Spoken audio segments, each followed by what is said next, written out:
My name is Emily, and I am the villain in my own family's story. My infidelity wasn't a sudden explosion of passion like in the movies. It wasn't a drunken mistake at a Christmas party. My affair was a slow burn, born out of a very specific kind of exhaustion that I think many women will recognize. I've been married to Mark for 8 years. We have 2 kids, a mortgage, and a golden retriever. On Instagram, our life looks chaotic but happy. But the truth is, for the last 3 years, I haven't felt like Mark's wife. I felt like his project manager, his mother, his personal assistant. Mark is a good guy. He doesn't hit me, he doesn't gamble, he holds down a steady job.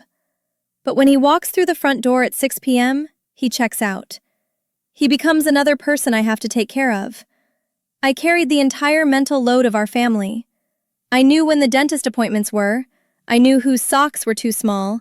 I knew what we were running out of in the fridge. If I asked Mark to do something, I had to remind him 3 times, and then usually just do it myself because it was faster. I was drowning in responsibilities, and my husband was sitting on the couch watching Netflix, asking, "Hey, hun, what's for dinner?" I was starving. Not for sex, but for competence. I was starving for a partner who acted like an adult. And then I met Evan. Evan wasn't a coworker or an old friend. He was the contractor we hired to renovate our kitchen after a pipe burst and flooded half the downstairs. Mark, predictably, panicked when the pipe burst and then left me to deal with the insurance company and finding repairs. Evan walked into the chaos of my house in work boots and a flannel shirt, took one look at the disaster, and said 5 words that sounded like poetry to me. "Don't worry, I've got this." And he did. He handled everything. He showed up on time. He communicated clearly. He didn't need me to remind him to bring his tools. He didn't ask me where the fuse box was. He found it himself. In the beginning, I just admired his professionalism. It was such a relief to deal with a man who didn't need to be mothered. But as the weeks went on and the renovation continued, our conversations shifted. He would be working on the cabinets, and I would be folding laundry at the island, complaining about how overwhelmed I was. He listened. Really listened. He didn't offer stupid solutions like, "Mark, why don't you just relax?" He offered validation. "You're doing too much, Emily," he told me once, wiping sawdust off his hands. Anyone would be burnt out.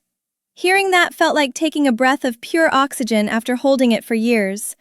I felt seen. The line between professional appreciation and emotional reliance blurred very quickly. We started texting. At first about tile choices and paint colors, then about our days, then about our disappointments. Evan was divorced. He understood what it felt like to be alone in a relationship. I found myself rushing to put on makeup before he arrived in the morning. I found myself buying the type of coffee he liked. I was getting a dopamine hit every time his truck pulled into the driveway. The physical affair started on a Thursday. It had been a horrible week. Both kids were sick, and Mark had forgotten to pick up the antibiotics on his way home, meaning I had to bundle 2 feverish children into the car at 8 p.m. to go to the pharmacy. When I got home, Mark was asleep on the couch. The next morning, Evan arrived to finish the backsplash. I was running on 2 hours of sleep, my hair was a mess, and I was vibrating with anxiety and resentment toward my husband. I dropped a mug in the kitchen. It shattered everywhere. It was such a small thing, but it broke me. I just stood in the middle of the broken ceramic and started crying uncontrollably. Evan was there in 2 seconds. He didn't say anything. He just grabbed a broom, swept up the mess, took my hands and led me away from the glass. "Sit down," he said firmly, guiding me to a chair. He poured me coffee. He put his hands on my shoulders and just squeezed. It wasn't a sexual touch at first. It was grounding. He was sturdy. He was present. He was handling the crisis while my actual husband was upstairs sleeping through his alarm. I stood up. I don't know which one of us moved first. But suddenly his arms were around me, pulling me hard against his chest. I could smell sawdust and sweat and something intensely masculine. I kissed him. It wasn't gentle. It was desperate. It was an outpouring of 3 years of frustration. I wanted to be taken care of. I wanted to be held by someone strong, Someone who saw my exhaustion and didn't run away from it. We ended up in the guest room, on the bed that was covered in plastic sheeting because of the dust. It was fast, intense, and purely selfish. For 45 minutes, I wasn't a mother. I wasn't a project manager. I was just a woman taking something for herself. When it was over, reality crashed back in immediately. The silence in the room was deafening. I sat on the edge of the bed, pulling my clothes back on, my hands shaking so hard I couldn't button my jeans. Evan looked at me. He didn't look triumphant. He looked sad. "Emily," he started. "Don't," I cut him off.